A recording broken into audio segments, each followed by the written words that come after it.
السلام علیکم ورحمۃ اللہ وبرکاتہ۔ الحمد للہ رب العالمین والصلاة والسلام علی رسولہ محمد وعلی آلہ وصحبہ اجمعین ومن تبعہم بإحسان الی یوم الدین، اما بعد۔ اعوذ باللہ من الشیطان الرجیم، بسم اللہ الرحمن الرحیم۔ قل یا عبادی الذین اسرفوا علی انفسہم ولا تقنطوا من رحمۃ اللہ ان اللہ یغفر الذنوب جمیعا انہ هو الغفور الرحیم۔ آج اپنی محفل میں اس وقت توبہ استغفار کے عنوان پر بات کرنے والی ہوں، لیکن اس سے پہلے میں آپ کو توبہ اور استغفار کے بارے میں تمہید کے طور پر یہ بتانا چاہوں گی کہ انسان کو اللہ نے پیدا کیا ہے اور اپنی عبادت کے لیے پیدا کیا ہے، لیکن ہم سے اور آپ سے اللہ کی عبادت میں کوتاہیاں بھی ہو جاتی ہیں اور کبھی کبھی گناہ بھی ہو جاتا ہے۔ یہ گناہ چھوٹا بھی ہو سکتا ہے اور بڑا بھی ہو سکتا ہے۔ ایسے وقت میں ایسا بھی ہوتا ہے جب ایک شخص اپنے کیے ہوئے گناہ پر بے قرار ہوتا ہے اور اللہ کا ڈر اور آخرت کا خوف اسے ستانے لگتا ہے، لیکن رب العالمین غفور الرحیم ہے اور وہ اپنے بندے کو جب بھی توبہ استغفار کرے بخشنے کے لیے تیار رہتا ہے۔ اور اس آیت میں جو میں نے آپ کو سنائی ہوں وہ یہی فرما رہا ہے کہ اے نبی صلی اللہ علیہ وسلم، میرے بندوں سے کہہ دو جو آپ نے اوپر زیادتیاں یعنی گناہ کر لیے ہیں کہ وہ اللہ کی رحمت سے نا امید نہ ہوں، بے شک اللہ سب گناہوں کو بخش دیتا ہے۔ یہ ترجمہ ہے جو میں نے ابھی اوپر آیت پڑھی تھی اس کا، اور اس سے یہ پتہ چلتا ہے کہ بے شک اللہ کتنا رحیم ہے کہ اس نے ہمیں اتنا وہ ہمارے بارے میں سوچتا ہے کہ اگر ہم گناہ بھی کرتے ہیں اور گناہ کے بعد اگر ہم استغفار کریں دل سے تو وہ ہماری توبہ استغفار قبول کرتا ہے۔ ابو سعید خدری رضی اللہ عنہ سے روایت ہے کہ رسول اللہ صلی اللہ علیہ وسلم نے فرمایا کہ بنی اسرائیل میں ایک شخص تھا جس نے 99 انسان کو مارا تھا، پھر اپنے اس گناہ پر شرمندہ اور بے قرار ہو گیا اور ایک راہب کے پاس گیا اور اس سے پوچھا کہ کیا میرے لیے توبہ کی کوئی صورت ہے؟ اس نے کہا کہ نہیں، اور اس نے اسے بھی مار دیا۔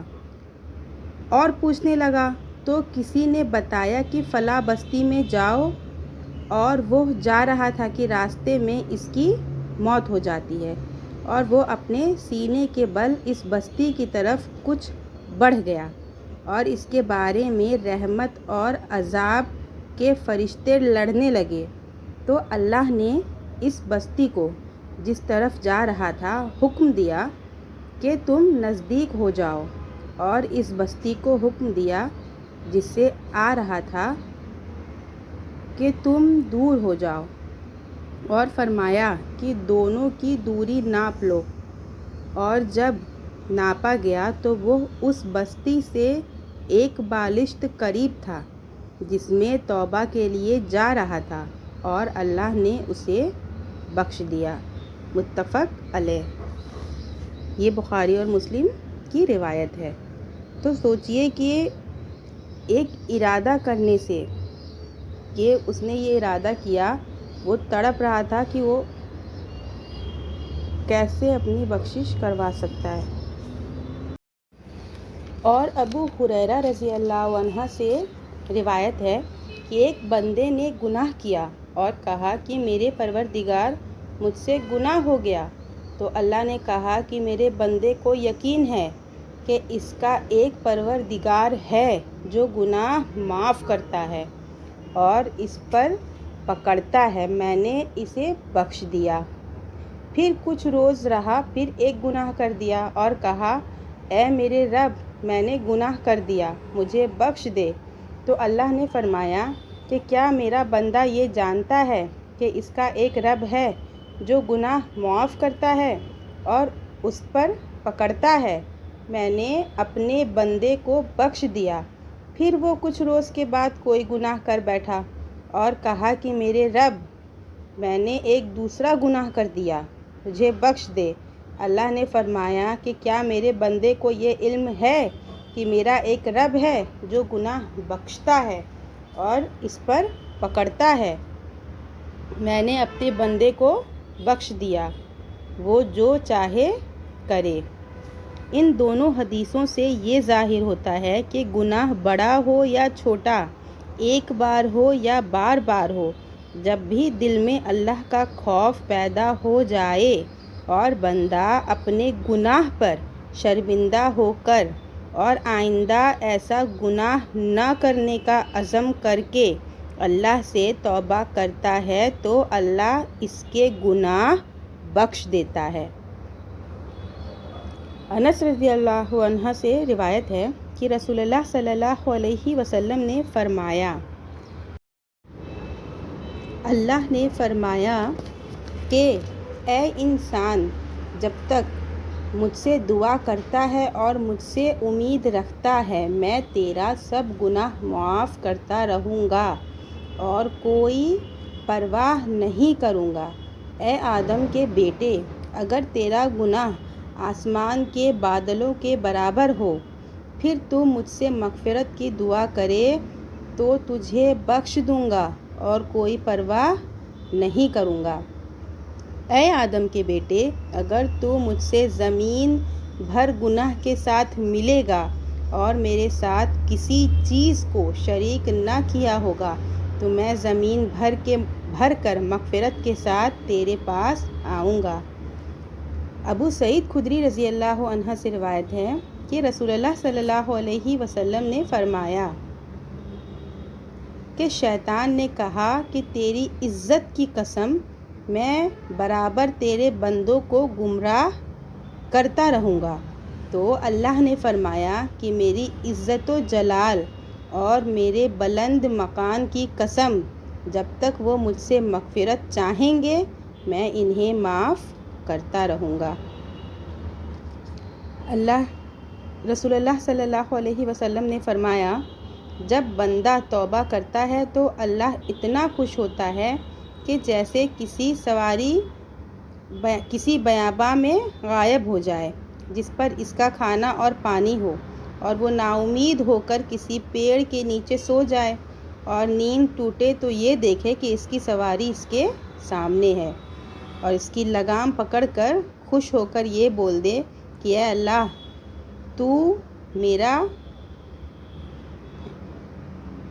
ہے اور میں تیرا رب ہوں، وہ مارے خوشی کے غلط بول جاتا ہے۔